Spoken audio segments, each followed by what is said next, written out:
Think about the last time you bought something online. Right. Maybe you clicked some intriguing link on a blog, skimmed a page, dropped an item in a cart, and paid. And then in a few days, a package just magically arrives at your door. Yeah, it feels completely seamless, doesn't it? Just a smooth, sealed box. Exactly. But underneath that simple transaction is this sprawling, highly engineered piece of machinery. I mean, we're talking thousands of invisible gears. Oh, yeah. Tracking links, behavioral triggers, fully automated supply chains. Right. All of it just turning human curiosity into actual revenue. So today, our mission is to basically rip the lid off that sealed box. Welcome to the deep dive. We are exploring a really fascinating text today called Internet Marketing Mechanics. And that title, I mean, it is incredibly literal. The source material is essentially an operator's manual for the modern digital economy. Yeah, it really is. It totally strips away all the overwhelming technical jargon to reveal the exact, the underlying architecture of how businesses actually extract value from the internet. We are looking at the raw physics of digital commerce. So whether you're looking to launch a side hustle or you're just intensely curious about why certain ads seem to literally read your mind. Which is always a little creepy. Right. Very creepy. Or maybe you just want a better understanding of the landscape you navigate every single day. Yeah. Well, this deep dive is going to give you the ultimate shortcut. We are decoding the invisible forces shaping your digital life. And to really grasp those mechanics, we have to start by completely redefining our entire concept of a storefront. Oh yeah, this is huge. Because for decades, a store was just a geographic location. But on the internet, a storefront isn't just a static digital catalog where people look at pictures of products. It functions entirely differently. Okay, let's unpack this. The source introduces this concept called ECRM, which is Electronic Customer Relationship Management. Right. Now, ECRM sounds like something a massive tech conglomerate operates in some sterile server farm, but it's actually incredibly approachable. It's really just the digital version of the friendly neighborhood shopkeeper. Oh, I love that comparison. Right. The person who remembers your name, remembers exactly what you bought last week, and asks how your kids are doing. The difference is the internet scales that local shopkeeper up to handle 1 million individual customers simultaneously. What's fascinating here is how that massive scale completely changes the fundamental mathematics of retail. I mean, think about the physical world. Right, brick and mortar. Exactly. Foot traffic is strictly limited by how many people can physically walk past your window. And your overhead costs like rent, utilities, staff, they're enormous just to maintain that window. Yeah, it's a huge barrier to entry. But on the internet, your potential foot traffic is the entire connected globe. So the primary function of an internet storefront is to act as this continuous data gathering engine. Right, capturing behavioral data. Yes, to build those millions of individual relationships electronically, it removes that geographic ceiling on revenue while basically crushing traditional overhead costs. And that structural shift means the storefront is constantly working to expose this global audience to goods. But, having a brilliant, globally accessible storefront doesn't mean anything if the shelves are empty. Very true. You need a product. Right. Which brings us to a major distinction the source makes regarding inventory. We're talking about selling physical goods versus selling what they call information products. And physical goods represent, well, the traditional entry point for most people. The text actually uses eBay as the prime case study for this model. Yeah, the eBay section was super interesting. Because eBay processes thousands of transactions daily. But the underlying mechanics of selling a physical object there, especially for someone who's just starting out, it runs completely counter to basic business instincts. Wait, yeah, because the source explicitly warns beginners against trying to maximize profits on their first few sales, which, I mean, that sounds totally backward if you're trying to build a business, right? It does sound counterintuitive, but the rationale is actually brilliant. It argues that you must prioritize establishing trusted seller status above literally all else. Over-delivering on satisfaction. Exactly. You are supposed to accumulate positive feedback, even if it means taking a temporary hit on your margins. Because on the internet, trust is the actual currency of the digital storefront. Wow. Yeah, because of the friction involved for a buyer. Right. They can't physically pick up the item. They can't test its weight or, inspect it for flaws. They are taking a huge leap of faith based entirely on pixels on a screen. So the feedback score is essentially the only proxy they have for a physical handshake. Precisely. And furthermore, the text emphasizes that overcoming this physical disconnect requires Highly evocative, very specific details in the sales pitch itself. I love the example they provided for this. You don't just type teddy bear into the listing and expect people to throw money at you. No, not at all. You have to translate the physical experience into text. You list it as a handcrafted, one-of-a-kind teddy bear. Yeah. You explicitly describe the texture of the fabric, the exact dimensions, the weight. You're using language to help the customer vividly hallucinate the physical objects that they are forbidden from touching. Right. But bridging that physical gap takes considerable effort, which is why the text then pivots to a completely different, infinitely more scalable model: information products. Yes. And the source explicitly notes that this category is where the big boys made most of their money. This part really challenged my assumptions. We were talking about packaging knowledge into formats like eBooks, webinars, and downloadable audio files. The margins on those are just incredible. Yeah, and the source lists some wildly diverse, almost jarring examples of what people are actually buying online. Like, it mentions ebooks on navigating the used car market, guides on how to become an internet marketer, and an ebook specifically about dealing with ovarian cysts. The sheer breadth of those topics illustrates the true nature of internet search behavior. I mean, it covers the entire spectrum of human anxiety and aspiration. I have to push back a little here, though. Wait, are people really making a sustainable full-time living selling a PDF document about buying a used car or understanding ovarian cysts? They absolutely are. It just seems so incredibly hyper-niche. I mean, in an era where you can just type a question into a search engine and get millions of results for free, why would anyone pull out their credit card for a digital file? Well, the analysis of that exact friction point reveals a core truth about the internet economy. People aren't really paying for the raw information. They are paying for the curation and the convenience. Okay. That makes sense. Think about it. When someone is terrified of being scammed by a used car dealer, or they are dealing with a deeply personal medical anxiety, they do not have the patience to wade through 100 contradictory, unverified forum posts. No, they're completely overwhelmed. Exactly. The mechanic here is identifying a pressing problem, doing the exhaustive research, and packaging the exact solution into a highly digestible format. You are effectively selling them time and peace of mind. So you're basically acting as a highly specialized filter. Yes. And the underlying economics of that digital file are staggering. Your cost of reproduction is effectively zero. You spend the hours researching and formatting that ebook once, and you can sell that exact same file 10,000 times without ever buying more raw materials. Zero marginal cost. It is literally the holy grail of business mechanics. However, whether you are shipping handcrafted teddy bears or emailing PDFs about car buying, the transaction still requires an infrastructure. Right, you need a place to actually run the shop. Yes, you need a secure, reliable place to host the business and actually process the cash. You need digital real estate. And the text breaks this infrastructure down into three absolute necessities: domain names, web hosting, and payment processors. So let's look at domain names first. Okay. The source calls this your online identity, akin to your physical street address. Because memory and brand recall are so vital online, common, easy-to-remember domain names carry massive financial value. Oh, an entire sub-economy exists purely around this concept. Really? Oh, yeah. The text highlights how some individuals buy and sell domain names strictly based on speculative popularity. They treat URLs like volatile commodities. That's why. And corporations routinely buy out unregistered domains that sound vaguely similar to theirs just to build a moat around their brand. Or they are forced into legal battles with squatters who hold a crucial name hostage just to squeeze out a massive payday. Wow. Because, yeah, if the customer can't easily remember or type your name, the store practically doesn't exist. But once you secure that address, the store has to physically sit on a computer somewhere. And that's web hosting.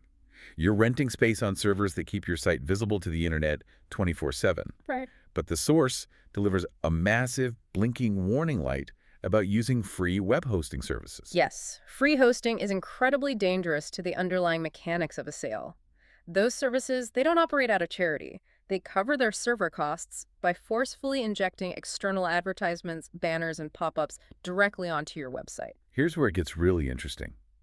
Relying on free web hosting to run a business is like opening a high-end luxury boutique, but agreeing to let a stranger plaster cheap, flashing neon billboards all over your front windows and inside your dressing rooms. It's a disaster. It instantly annihilates any trust or authority you were trying to build with a customer. If we connect this to the bigger picture, paying those annual fees for commercial web hosting and a premium domain name isn't just an IP expense. No. It is entirely about controlling the customer's psychological experience. You are systematically removing friction, eliminating visual distractions, and building a pristine environment where the only logical next step is a purchase. Which flows perfectly into the third infrastructure component, right? The payment processor. Exactly. You need a secure mechanism to actually capture the money. The payment processor handles the complex financial handshake between your website, the customer's credit card, and the banks. And the text mentions PayPal as a dominant force, obviously, but it also lists a variety of specialized alternatives like one shopping cart, two checkout, and ClickBank. Because the choice of processor actually dictates the mechanical limits of your business model, merely transferring money isn't enough anymore. What do you mean? Well, if you run a site that charges a monthly subscription, your payment processor absolutely must have the architecture to handle recurring payments automatically. Or if you rely on Google Checkout integrated with AdWords, the systems have to talk to each other seamlessly. I see. And if you rely on affiliate marketers to sell your products, a processor like ClickBank is vital. It automatically splits the revenue and pays the affiliate their commission instantly, which removes a huge accounting nightmare from your desk. So the processor's user interface has to feel completely secure and effortless, otherwise the customer abandons the cart at the last possible second. Precisely. But controlling that psychological experience on the front end is only half the battle. Let's say that pristine, distraction-free environment actually convinces someone to click buy. An entirely different set of gears has to engage behind the scenes. Right, the fulfillment side. Because if you were selling physical goods, manually handling inventory, packing boxes with tape, and writing individual thank you emails to every single customer, that does not scale. You literally become the bottleneck in your own business. We have to automate the machinery. And the text highlights two primary mechanical solutions that completely remove the human from the loop: dropshipping for physical logistics and autoresponders for customer communication. Dropshipping is wild. Yeah. It essentially turns anyone with a laptop into a global logistics hub without ever owning a warehouse. It's a brilliant supply chain method. Yeah, you, the seller, never actually touch or store the product. You list the item on your site.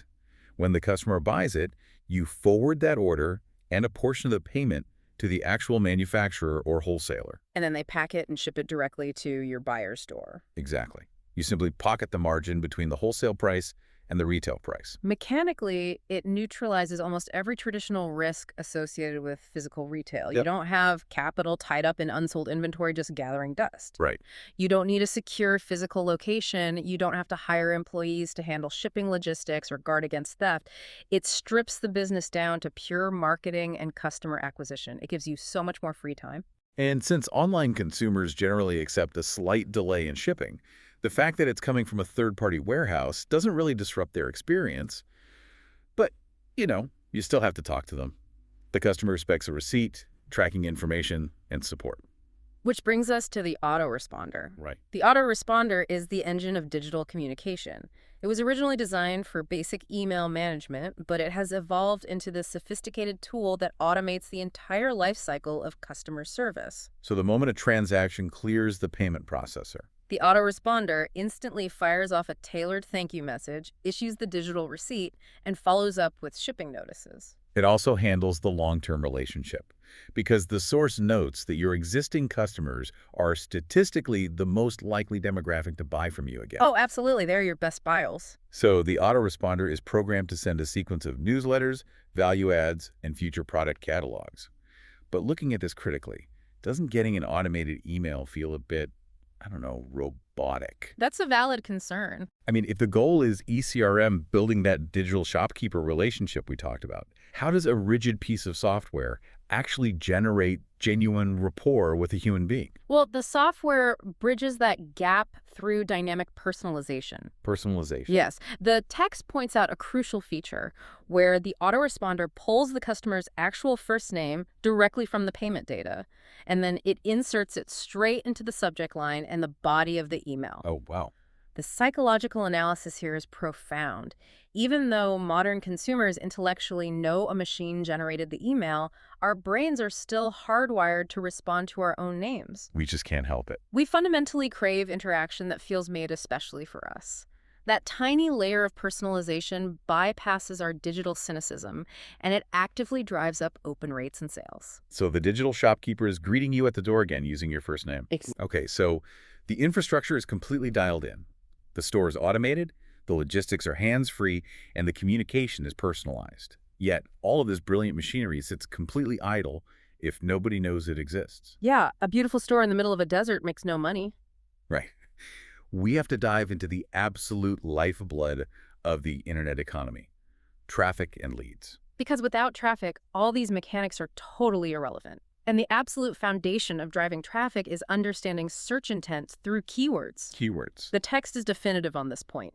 If you optimize your storefront for the wrong keywords, you are effectively invisible. And the source provides a brilliant tactical trick for this, utilizing the Google search bar's native drop-down suggestions. Yes, the autocomplete. Right. If you begin typing a broad phrase like acne solutions, the drop-down menu automatically populates with longer, more specific phrases based on what millions of other people are actively typing. It shows you the actual language the market is using. And the data the text provides to illustrate this is just mind-blowing. It really is. The phrase "how to get rid of acne" generates 550,000 monthly searches, but the phrase "cures for acne" only generates 110,000. That numerical gap is huge, and it reveals the precise psychology of the consumer in that moment. They aren't searching for a clinical medical cure. Yeah. They are searching for a practical, immediate action, how to get rid of the problem.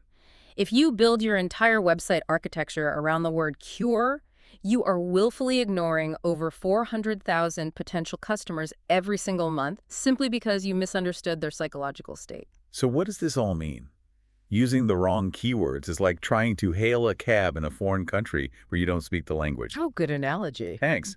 If you don't use the exact local phrase, the drivers just blow right past you. Even if you are standing on the curb aggressively waving a stack of cash, you must align your vocabulary with the search engine's reality. And once you master that vocabulary, you can exponentially scale your traffic through affiliate marketing. Ah, yes. This shifts the burden of traffic generation onto an army of independent partners.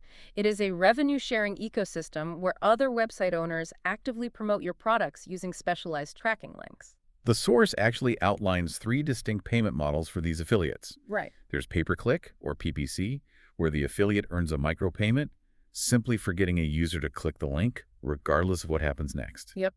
Then there's pay-per-sale, or PPS, where the affiliate earns a percentage of the revenue only if the user actually completes a purchase. And finally, pay-per-lead, or PPL, where the payout happens if the user registers their information or signs up for a trial. And the pay-per-sale model is particularly powerful because it completely aligns the incentives. The merchant effectively gains a massive decentralized sales force, but they assume zero upfront marketing risk. Because they only part with money after a successful transaction has occurred. Exactly. And the affiliate, on the other hand, can build an incredibly lucrative business purely by acting as a traffic director. They never have to deal with ECRM, payment processors, or inventory. But relying entirely on affiliates, or organic search, is risky. You want to capture and own that traffic yourself. Think about the last time you visited a new website and a pop-up offered you a 10% discount code or a free guide just for entering your email address. We see it all the time. You didn't just get a coupon. You entered a highly engineered sequence. The text calls this the squeeze page. The squeeze page, or opt-in page, has a singular, ruthless objective: converting anonymous web traffic into a tangible asset. Because if 1,000 people visit your site and leave, that traffic is wasted. Just gone. Right. So the squeeze page trades value like one of those zero-cost information products, maybe an ebook with unlimited redistribution rights or a 1-month free trial in exchange for contact information. And once you capture that lead, you feed it directly into your autoresponder sequence, allowing you to market to them repeatedly for free. Exact. But sometimes, you can't just wait around for the target audience to stumble onto your squeeze page. You have to go directly to them, especially if you are targeting highly specific demographics. Right. The text highlights a strategy involving the sales letter, specifically aimed at demographics like people in their 60s who might respond better to direct, long-form copy. But internet users are notoriously impatient and skeptical of aggressive marketing. I mean, they close tabs in milliseconds. Oh, absolutely. How do you force someone to actually read a sales pitch? Well, you don't force them to read it. You design it for how they naturally scan. Oh, The text cites a prominent online marketing expert named Bill Myers. He analyzed the precise, nonlinear trajectory of the human eye across a sales page, and his findings fundamentally deconstruct the illusion of online reading. this was the most fascinating part of the source for me. According to Myers, nobody reads a sales letter sequentially from top to bottom. They attack it in a very specific order. Yep. First, their eyes snap to the headline. If that survives, they jump to the captions under the images. Then they look at the visuals themselves. Then, bizarrely, they scroll all the way down to the PS message at the very bottom. Skipping the whole middle. Exactly. Yeah. Next, they glance at the order slip or the price. And only then, if every single one of those elements has convinced them there is value, do they scroll back up and actually read the body of the letter. This raises an important question about the mechanics of human attention. Myers' sequence proves that online consumers are engaged in a ruthless process of elimination. They really are. They are actively hunting for a reason to leave. If your headline relies on tired sales cliches, the cognitive friction is too high and the letter is dead on arrival. The formatting must accommodate the scanner. Which perfectly explains Myers' tactical recommendations. He insists on bolding or highlighting the absolute most critical phrases throughout the text. Right. Things like lose weight naturally without side effects, or the classic money-back guarantee. You are strategically planting visual anchors to catch their eye while they're frantically scrolling. He even advocates for using single-sentence paragraphs. Which looks terrible in a traditional book. It does. But online, it creates white space and visual emphasis that keeps the scanner moving down the page. You are meticulously guiding their attention through the psychological mechanics of a sale.